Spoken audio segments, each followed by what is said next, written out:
তাহলে জিততে বল। কিছু বলে বড়টা কলেজে পড়লে বললে হবে না, কলেজে সবাই যায়। আজকে আমার ভাইপোর সাথে কিছু প্রশ্নের উত্তর দিতে বললে 50 টাকা এক্ষুনি দিতে নেবে।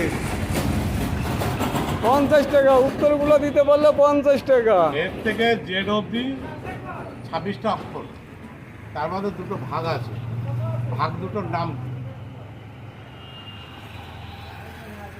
মাস্টারমশাইও ঠিক করেছি, ছাত্রকেও ঠিক করেছি।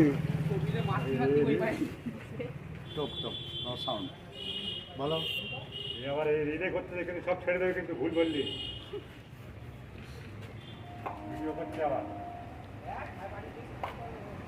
না, উত্তর দিতে পারলেই তো 50 টাকা। প্রশ্নের উত্তর দিতে পারলেই 50 টাকা। দুটি যদি হয় তার দুটোর নাম কি? আপনারা কি প্রশ্ন করেছেন একটু বলেন, আবার নতুন করে বলেন। ইংরেজিতে কটা ওয়ার্ড আছে এর থেকে জেড অবধি? আচ্ছা হ্যাঁ, বলছে 26টা ওয়ার্ড, 26টা ওয়ার্ড আছে। এটা কি ঠিক বলেছে? হ্যাঁ ঠিক আছে, আচ্ছা কিন্তু এই 26টা ওয়ার্ডের মধ্যে বলছে দুটো ভাগ আছে। আচ্ছা, তা ভাগ দুটো কি কি? বলো। এক্ষুনি 50 টাকা দিতে নিয়ে বেরিয়ে যাবে।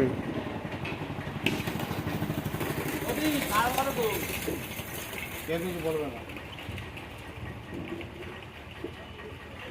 50 টাকা কর করে 50 টাকা মিষ্টি খাওয়ার জন্যে। এটা কোনো উত্তর দিতে পারলেই যে 50 টাকা, এক্ষুনি 50 টাকা মিষ্টি। বলো, তুমি কোন ক্লাসে পড়ো? 6-এ পড়ে 6-এ। অ্যালফাবেট না, অ্যালফাবেট করতে হবে।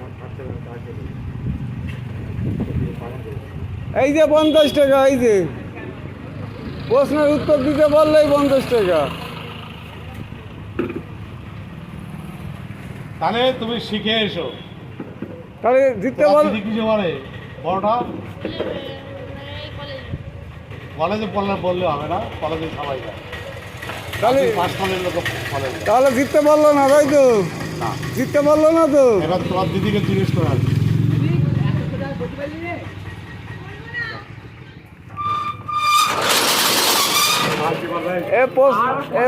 হ্যাঁ, এ প্রশ্নের কিন্তু উত্তর দিতে পারলে না, তুমি জিততে পারলে না। কালকে বলবো সব হিসেব, কালকে এটা ঠিকঠাক করে লিখছি।